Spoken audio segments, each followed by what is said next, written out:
एक सवाल है आपसे, जब आप एक पेट यानी कि पालतू जानवर के बारे में सोचते हैं तो आपके दिमाग में क्या आता है?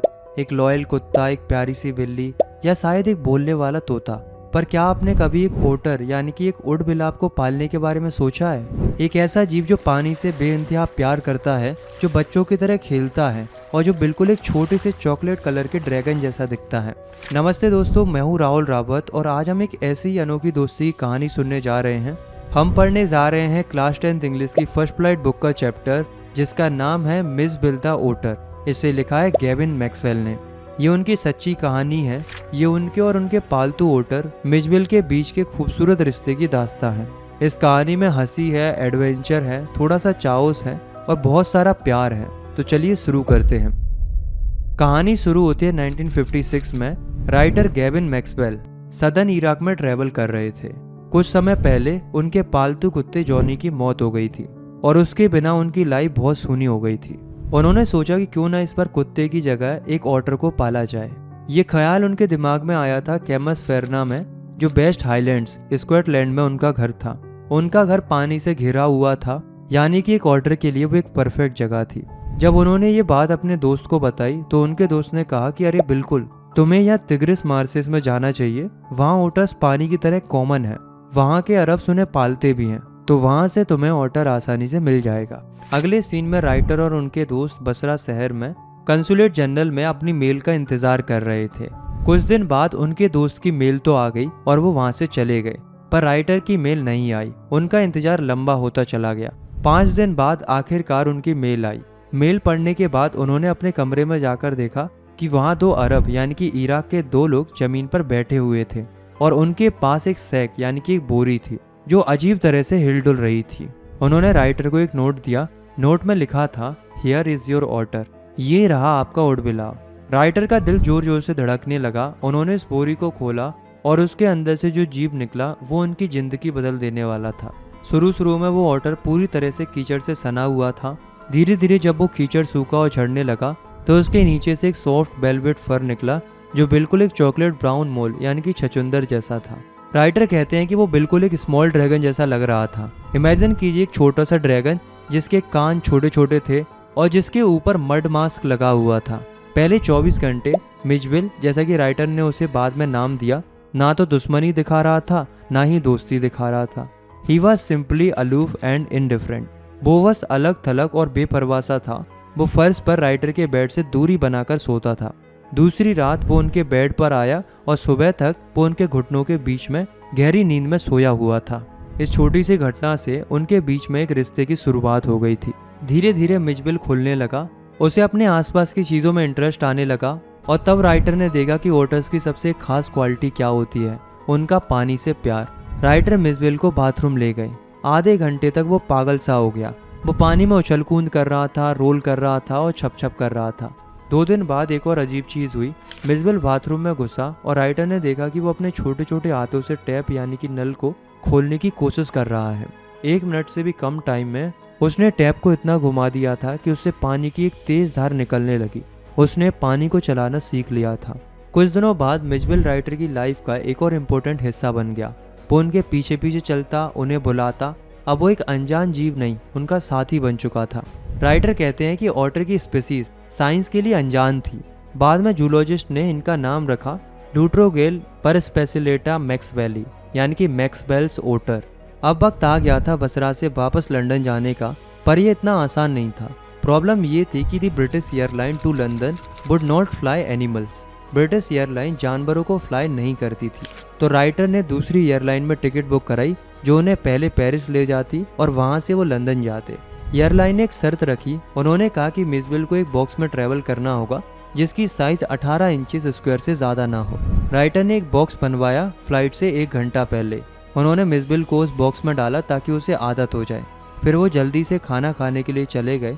जब वो वापस आए तो उन्होंने देखा कि बॉक्स में एकदम एन अपीलिंग साइलेंस यानी कि डरावनी खामोशी छाई हुई थी। उन्हें लगा कि कुछ तो गड़बड़ है। उन्होंने बॉक्स खोला। अंदर का नज़ारा देखकर उनके होश उड़ गए। बॉक्स अंदर से पूरी तरह से खून से सना हुआ था। मिस बिल ने घबराहट में बॉक्स के अंदर की लाइनिंग को फाड़ दिया था और खुद को जख्मी कर लिया था। वो वहाँ चुपचाप बैठा रो रहा था। फ्लाइट में सिर्फ 10 मिनट बचे थे और एयरपोर्ट 5 मील दूर था। राइटर ने जल्दी से मिचबिल को वापस बॉक्स में डाला। वो तेजी से कार में बैठे, पर किस्मत खराब थी। कार का ड्राइवर इतनी तेजी से गाड़ी चला रहा था कि उनका टायर ही फट गया। उन्होंने दूसरी गाड़ी ली और आखिरकार जब फ्लाइट टेक ऑफ होने ही वाली थी, वो एयरपोर्ट पहुंचे। वो हाँफते हुए प्लेन में चढ़े। उन्होंने अपनी सीट ढूंढी और फिर उन्होंने बॉक्स को अपने घुटनों पर रख लिया। प्लेन की एयर होस्टेस बहुत ही काइंड थी। She was the very queen of her kind. उसने राइटर से कहा कि आप अपने पेट को अपने घुटनों पर ही रखिए। राइटर ने उसे सारी कहानी सुनाई और उसने उन्हें बहुत समझा। राइटर ने बॉक्स का लॉक खोला और जैसे ही लॉक खुला, Mitch was out of the box in a flash. मिचबिल एक झटके में बॉक्स से बाहर निकला और फिर शुरू हुआ असली चाओस। मिचबिल प्लेन में इधर उधर भागने लगा, नीचे ऊपर, लोगों के पैरों के बीच में। पूरे प्लेन में चीख पुकार मच गई। एक औरत तो डर के मारे अपनी सीट पर खड़ी हो गई। राइटर ने देखा कि मिचबिल की पूंछ एक इंडियन आदमी की पगड़ी के नीचे से गायब हो रही है। उन्होंने उसको पकड़ने के लिए डाइव लगाई, पर उनका मुंह सीधा एक करी की प्लेट में जा घुसा। एयर होस्टेस भी अपनी हंसी नहीं रोक पाई। आखिर में राइटर ने मिचबिल को अपनी सीट के पास आते देखा। मिचबिल उनके घुटनों पर चढ़ गया और उनके चेहरे और गर्दन को प्यार से रगड़ने लगा। इतने चाओस के बाद आखिरकार सब शांत हुआ। लंदन में मिचबिल और राइटर की लाइफ एक नए दौर में शुरू हुई। मिचबिल ने वहाँ भी अपनी हरकतों से सबको हैरान कर दिया। उसके पास खेलने के लिए ढेर सारे टॉयज थे, ping pong balls, Marvels, rubber fruit और एक टेरापिन सेल। वो पिंग पोंग बॉल के साथ सॉकर खेलता था, पर उसका असली मजा तो सड़क पर आता था। जब राइटर उसे वॉक पर ले जाते थे तो इंग्लैंड में किसी ने भी ऑटर नहीं देखा था, तो लोग मिचबिल को देखकर अजीब अजीब अंदाजे लगाते थे। लोगों के गैसेस बहुत ही फनी थे। कोई उसे अब बेबी सील कहता, तो कोई उसे स्क्वेरल कहता, तो कोई उसे वेलरस कहता। किसी ने तो उसे अब बीवर, अब बियर क्लब, लेपर्ड भी कह दिया था। पर राइटर कहते हैं कि सबसे बेस्ट सवाल एक मजदूर ने पूछा। उसने जमीन पर अपना औजार रखा और राइटर को घूरा और पूछा, here mister, what is that suppose to be? सुनिए मिस्टर, ये आखिर है क्या चीज? लंदन में मिचबिल ने कई नई नई आदतें भी सीख ली थी। वो एक प्राइमरी स्कूल की दीवार पर चढ़ जाता था और बच्चों को डराता था। जब वो सड़क पर चलता तो वो एक अजीब तरह से उछल उछल कर चलता था, जैसे एक खिलौना घोड़ा हो। तो दोस्तों, ये थी मिचबिल दी ओटर की कहानी। एक ऐसी कहानी जो हमें बताती है कि इंसान और जानवर के बीच का रिश्ता कितना अनोखा और खूबसूरत हो सकता है। मिचबिल ने गेविन मैक्सवेल की सूनी जिंदगी में हंसी, अजीबोगरीब हरकतें और ढेर सारा प्यार भर दिया था।